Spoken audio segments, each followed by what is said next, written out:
Driving this home, it started shaking like crazy. And then at certain points you turn the wheel, it wouldn't shake anymore. I mean, the only couple of things I did research on online. People say it could be the ball joint, it could be the sway bars.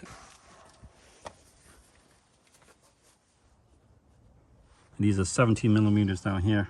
You got 2 nuts and 1 bolt, which is right on there. Right there. So you put it back, it's gonna be 38 foot-pounds, and the ball joint with the castle nut would be 51 foot-pounds.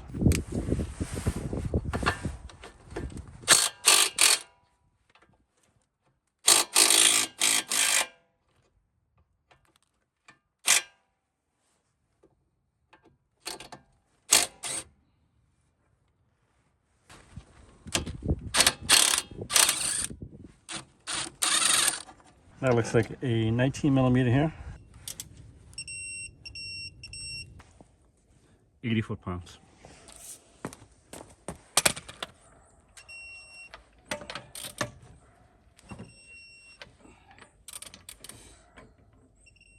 So that was it. I was able to replace the ball joint on this thing. So hopefully that solves some of the issues. But if you join me on the next video, I appreciate you checking me out on the next video.